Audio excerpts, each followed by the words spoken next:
The Signal Oil Program, The Whistler.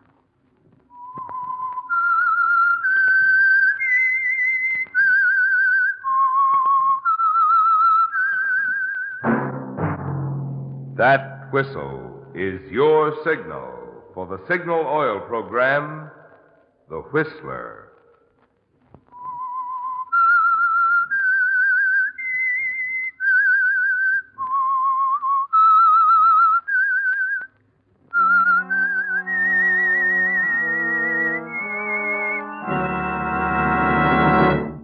I am the Whistler, and I know many things, for I walk by night. I know many strange tales, hidden in the hearts of men and women who have stepped into the shadows. Yes, I know the nameless terrors of which they dare not speak. Yes, friends, it's time for the Signal Oil Program, The Whistler, rated tops in popularity for a longer period of time than any other West Coast program in radio history. And Signal gasoline is tops, too, tops in quality. It takes extra quality, you know, to give you extra mileage. And Signal is the famous Go Farther gasoline. So look for the Signal circle sign in yellow and black that identifies independently operated Signal stations from Canada to Mexico. And now the Whistler's strange story, Telltale Brand. The small western community of Eagle's Nest, once a gold rush boom town, still full of interesting landmarks, silent reminders of a hectic, glorious past, had turned into a quiet, peaceful center of small-town trade and commerce. From the Gold Nugget Hotel at one end of its main street to the Silver Slipper Saloon at the other, a handful of men lolled in doorways, stood chatting quietly on street corners. A more careful observer, however, could discover activity, or at least some noise. And it was taking place in the front office of the town's newspaper in the middle of the block. Some of the leading citizens were there listening, and the noise was being made by a tall man named Mark Melville. Your town is dying on the vine. Oh, now, wait a minute. Now, you men run this place. You, Mr. Betterly, with one of the finest ranches in the West. Henry Malone here with his department store. Chambers and his newspaper. Mr. Conklin, your boss. Look, mister, we don't even know your name. You can't just walk in here. Now, let me finish. And the name's Mark Melville. Let me tell you what happened to me.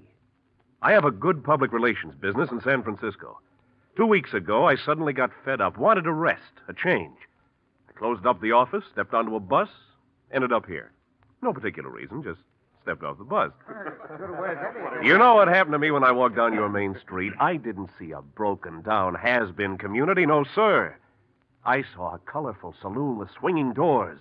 I caught the excitement and gaiety that belongs with a place like this. I'd like to see it that way again, and one thing can do it. Publicity, gentlemen, publicity. Promotion. Publicity, promotion? Yes, put on a Frontier Week or an Old Timers Week. Anything we want to call it. Just something to bring people in from miles around. Now, there's 100,000 people within a radius of 75 miles. They'll come, believe me they will. And they'll spend money, too. Why, if necessary, I'd like to fly back to San Francisco and get my own capital to start things rolling. Oh, no. If we ever do go into a thing like this, we'll pay our own freight. What sort of things would we do, Mark? Why, the stunts are endless. We'd give it the works, Western-wise. Put on a rodeo, a carnival. Have a stagecoach race ending up in the middle of town. We'll make a rule, maybe. Everybody wears a 10-gallon hat. We could even organize a vigilante committee. Anybody caught with his hat off gets his head dunked in the horse trough. Wouldn't that be a terrific idea? I know where one. Hey, Melville, how much would you want for your services? Oh, if you insist on a business basis, well, you can give me a percentage of the overall take, say 10, 15%. Have it your way.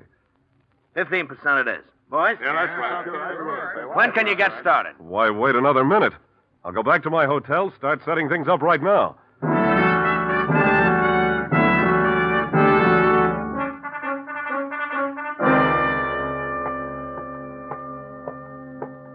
Just a minute, Mr. Melville. Where are you going? Why, up to my room? I wouldn't bother. It's locked. I got the key. I'm not sure that I understand. I get it. I know just what you're thinking. I wouldn't be surprised. You're thinking when I stepped off that bus 4 days ago, I was broke. Exactly. I want you to do something, Mr. Davis. I want you to go to that telephone there. Pick it up. Call Chambers Paper. Mr. Betterly's there. I want you to ask for him. Betterly? You know Jim Betterly? I came here to see him, and not 5 minutes ago, he talked me into a deal worth at least several $1,000s. Go on, call him. Get him on the phone. I insist, Mr. Davis. Tell Betterly what you think of Mark Melville. Tell him you don't want me in your hotel. See what he has to say about it. And about me. Well? Here's your key, Mr. Melville. Oh, Mr. Melville, I'll bring your bag up right away. I locked it in my office. When you bring it up, bring along a lunch menu. Going to be doing some work in my room. Yes, sir.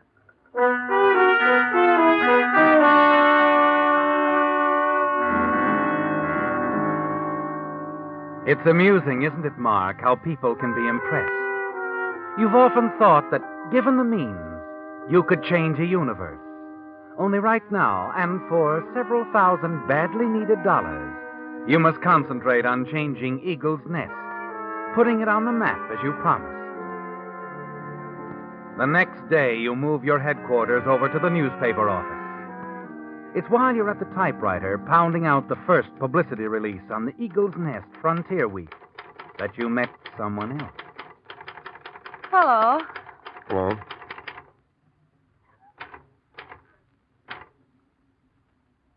Well? Hello? I'm Helen Wright. Helen? I'm Mark. I know. Mark Melville, publicity genius. Gonna tell the world about Eagle's Nest. Isn't it about time somebody did? Yeah.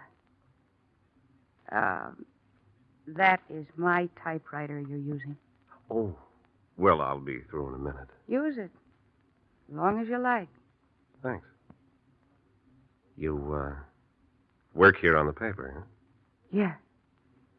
Thrilling career. Bitter? Bored. Uh-huh. I know the feeling.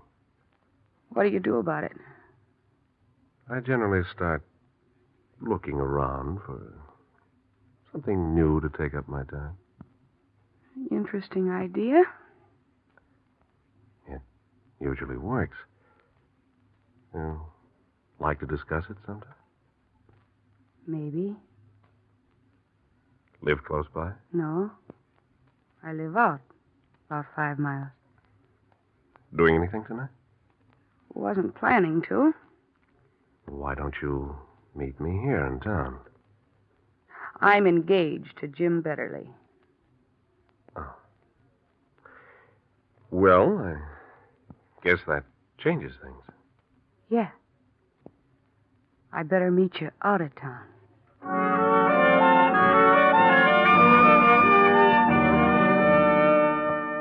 So now you have two things to amuse you, Mark. The Frontier Week plans and Helen.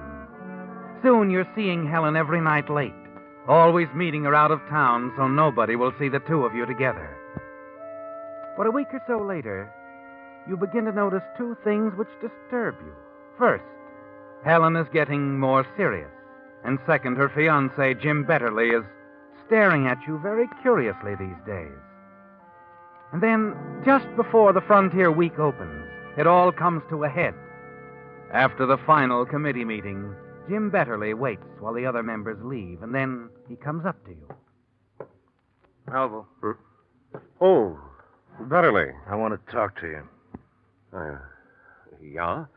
I suppose you want to be sure you've got the plan straight. I got them straight, but that isn't what I want to talk about, Melville. No? No. I want to talk about Helen. Helen. Yeah, she's engaged to me. That means I'm in love with her, and I want to marry her pretty soon.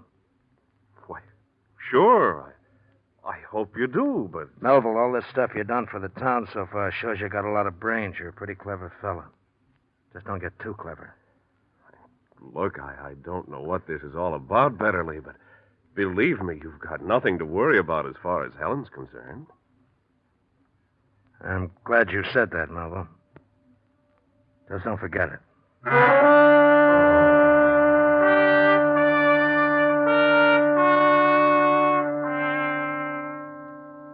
Jim Betterly walks out the door, and you sit there at your typewriter thinking. It doesn't take you long to make up your mind, does it, Mark? One look at Betterly's face a few minutes ago has told you what would happen if he ever found out about you and Helen. You're still sitting there at your typewriter, thinking about it when she walks into the newspaper office and comes over to you. And then suddenly she bends over you. Hello, darling. Helen, not here. Why not? Betterly just left. He might have seen you. Let him. What? I said let him see me. I'm tired of sneaking around, meeting you out of town late at night.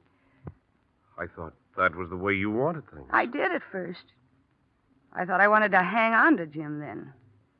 But now I know I don't. Now I only want you, Mark.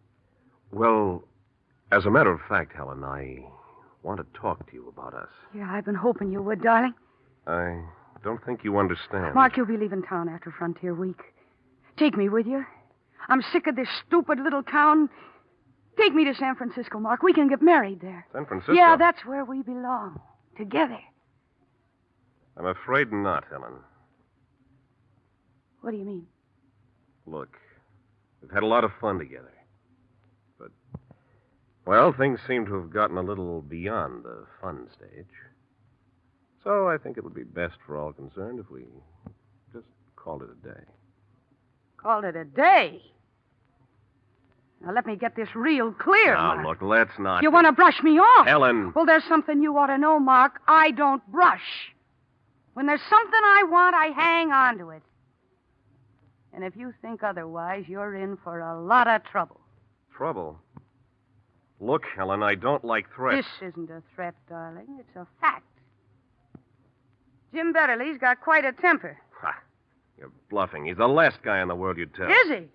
Well, I think I could explain things to him in a way that might Look, be very... if you go to Betterly with a bunch of lies about us, Helen, I'll tell him the truth. Will you? And who do you think you'll believe? Me or you? I see. Yeah, so do I. And I know just what you're thinking, that you could leave town right now and be in the clear. Well, it wouldn't work. Because once I told Betterly about us, he'd follow you and he'd find you no matter where you went. So think it over, Mark. Better play it my way. You'll be much safer. Much.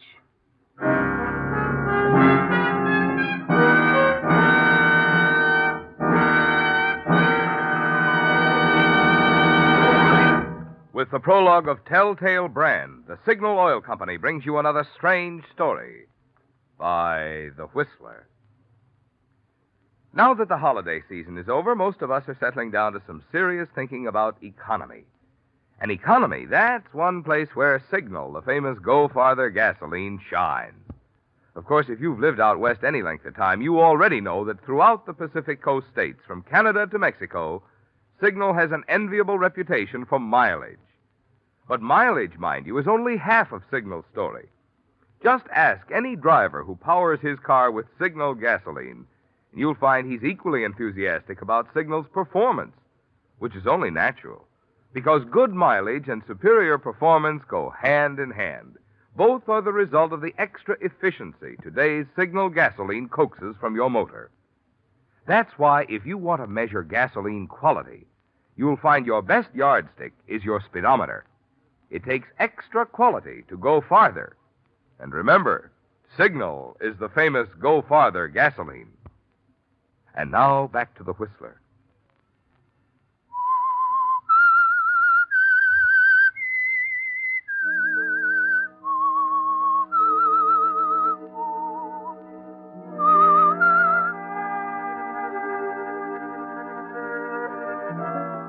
It had been so simple at the start, hadn't it, Mark?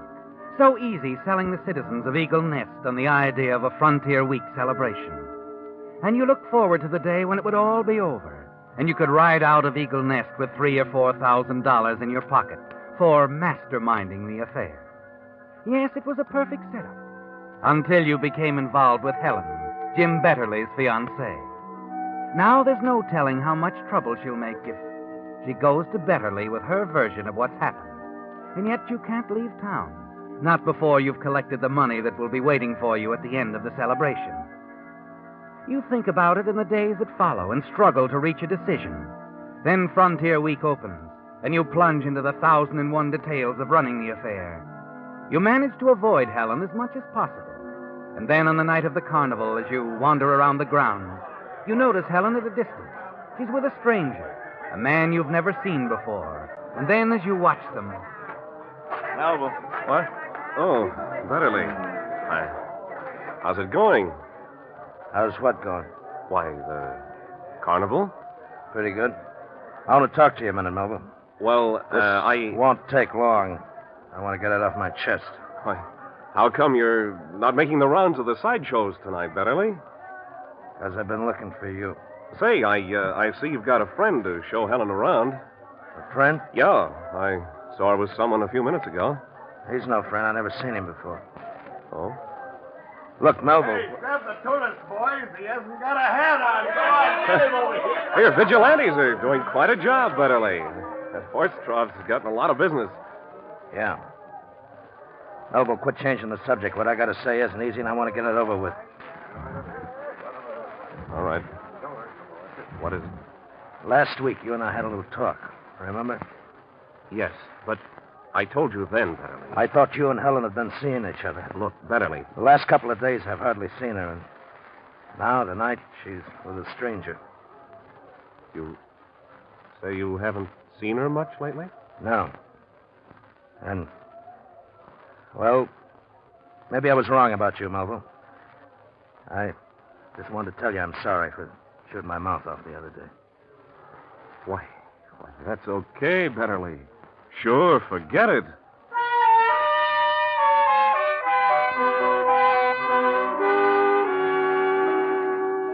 It's difficult to hide your surprise and relief, isn't it, Mark? And now it looks like Helen has found a new interest, a stranger. Yes.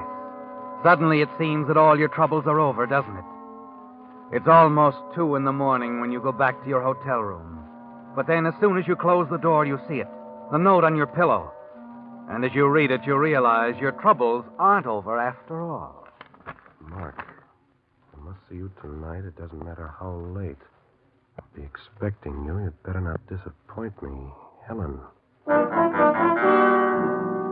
Well, it looks like this is the showdown, doesn't it, Mark? 10 minutes later, you arrive at her house. The shades are drawn, but there's a light inside. You open the door and go in. Your eyes flick past the empty bottle on the table to Helen's sullen face.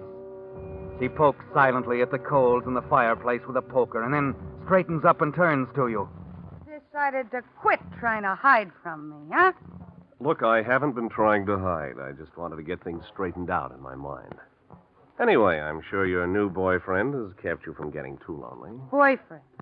What are you talking about? The guy you were with at the carnival. Ah, don't make me laugh. He was just in town for the celebration. I never saw him before tonight. You always have made friends easily, haven't you? Die. You'll pay for that crack. I gave you a few things to think about the other day, didn't I? Yeah. I've been thinking about them. I've reached a decision. What is it? Come into Frontier Week, I'm leaving town. Alone. I don't think you will. I don't think you'll do anything about Jim will kill you when I tell him. Look, A, I don't think you have enough nerve to tell him. B, even if you do, I don't think he'll believe you now, so just forget it. Forget it? You're going to take me with you, understand? You're going to take me with you. Take you with me to San Francisco? You must be out of your You mind. think you're too good for me, don't you? You think I'm just a small-town hick? Well, this is what I think of you. You shouldn't have done that, Helen. You've had something coming for a long time, and I'm going to You give stay away from me, Mark. Put that poker down. It's red hot, Mark. Oh, you burn me. You burn my chest, will you little...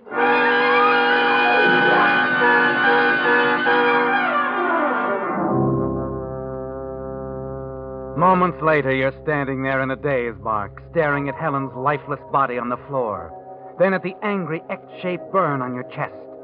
Finally, your mind begins to clear. You look around the room. There's no sign you've been there. And luckily, you're almost certain nobody saw you leave your hotel. You slip out the front door and look around. There's no one in sight. So you hurry back to your hotel room, rip off your charred shirt, and hide it temporarily in your closet. Then you collapse on your bed. The burn on your chest is throbbing painfully now, but you have no bandages or salve to put on it. So you just lie there staring into the darkness. And then finally, just before dawn, your eyes close from sheer fatigue.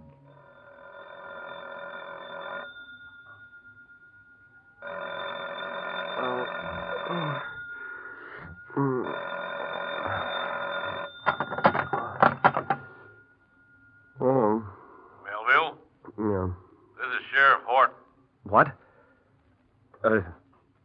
Yes, Sheriff. Can you come on over to my office right away? Why, yes, of course. Is anything wrong? Yeah, something's wrong.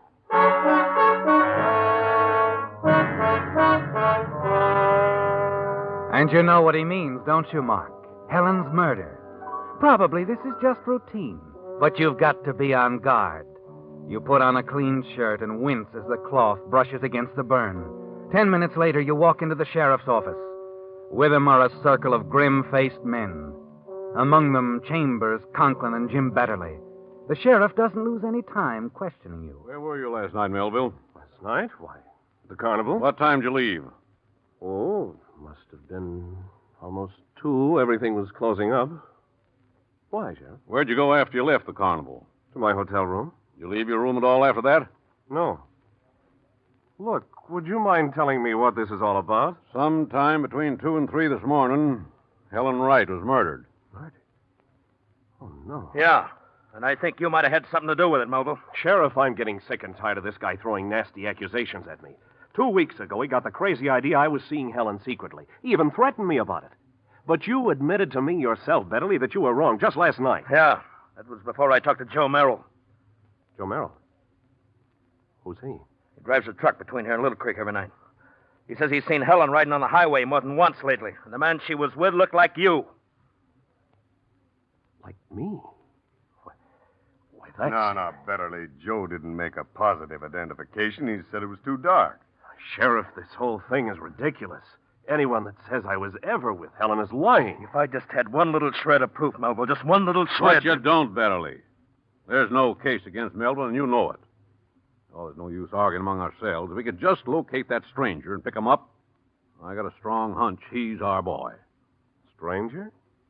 You mean the man Helen was with at the carnival last night? Yeah. You think he might have been the one who killed her?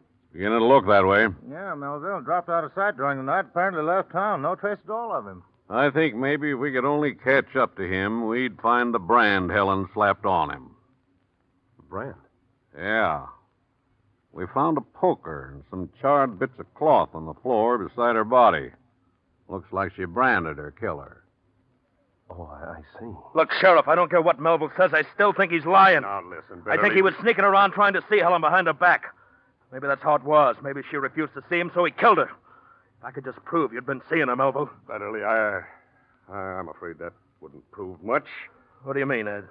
Well, I'm no particular friend of Melville's here, but all I say is if he was seeing Helen on the sly, he wasn't the first one or the only one. What are you trying to say, Ed? Oh, I'm sorry, Betterly, but, well, Helen and I, we were kind of running around together for a while, too. That's a lie! No, I'm afraid it isn't, Betterly. You keep out of this, Conklin. Oh, Helen and I had a few dates, too. Helen and you? And Ed? Yeah? I don't like to say this. Well, I guess it was the same with Ed as me.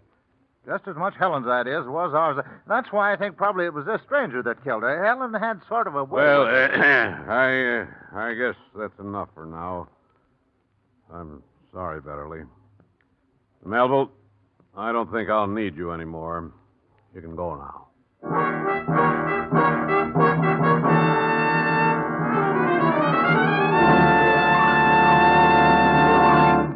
The Whistler will return in just a moment with a strange ending to tonight's story. Meantime, a brief weather forecast. Winter rains ahead. And every rain means more auto accidents. Consider, 1 out of every 5 deaths caused by autos occurs when roads are wet or slippery. Another 1 in 5 deaths occurs when driver's vision is obscured. Fortunately, there are 2 precautions you can take to avoid these hazards. 1, if a worn windshield wiper is leaving streaks across your vision, your signal dealer can install a fine new Rainmaster blade while you wait. And 2, if your tires are worn smooth, signal dealers can now equip your car with new 8-rib Lee Super Deluxe tires. The broader, flatter tread on these new Lee tires guarantees quicker stopping and greater non-skid protection. Well, there you have it. 2 items that can play a big part in helping you prevent an auto accident. So have your signal dealer check your windshield wiper and your tire treads this week. You'll feel a lot better knowing your car is equipped to take you safely through the rainy months ahead. And now back to the Whistler. It was a stroke of luck you hadn't counted on, wasn't it, Mark? Just when things looked darkest for you, the unexpected character witness, Ed Chambers and Bud Conklin, took the pressure off you, didn't they? The surprising light they threw on Helen's activities makes the missing stranger a very promising suspect in her murder. So now you're as good as in the clear, and it's a very pleasant feeling, isn't it? Even the burn under your shirt, the killer's brand, doesn't seem to hurt as much anymore. You follow the men out of the sheriff's office. Betterly stands at the horse trough, staring emptily down at the water. And you go over to him. Betterly, I'm sorry about what happened, Betterly. Leave me alone, Melvin. Okay, Betterly. Hey, what's that bunch of men heading this way for? Huh? Oh, that's the Frontier Week Vigilante Committee. Vigilante committee? Well, haven't they heard about what's happened? I don't know, guess not. We better call the rest of this Frontier Week off, Melville. Yeah, guess you're right. Well, hey, look if it ain't the big boss himself. Looks like the joke's on you, Melville. Come on, take your medicine. Hey, what is this? Let go of me. This is Frontier Week, remember? And you don't have your hat on, so you get your head ducked. Yeah. What? Just a minute. I'll get my head. It's right inside the sheriff's Oh, office. listen to him. Now, come on, get your shirt off. We're going to duck you. What? Shirt? Sure. Oh, no. No, get your hands off me. What's the matter? Can't you take it when the joke's on you? Wait, I said, get your hands off me. Okay, boys, get his shirt off. Let go of me. Let go. Okay, we'll take his shirt off the hard way. Here goes. The brand. That burn on his chest. Ed, you better call the sheriff.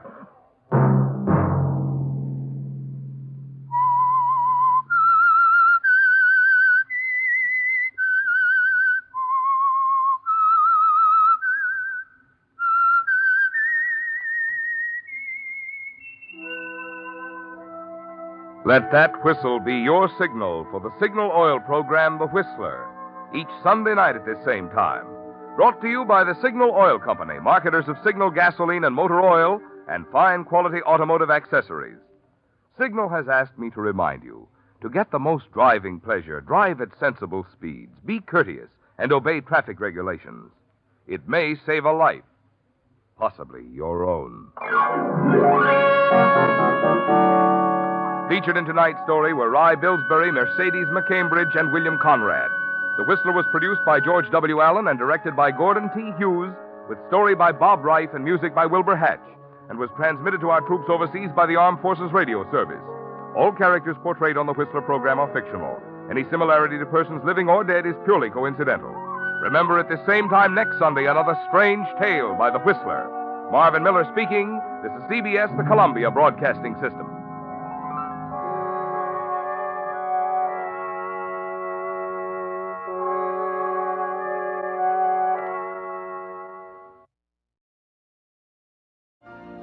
You've been listening to the OTR Gold Network. Find more classic radio at otrgold.com.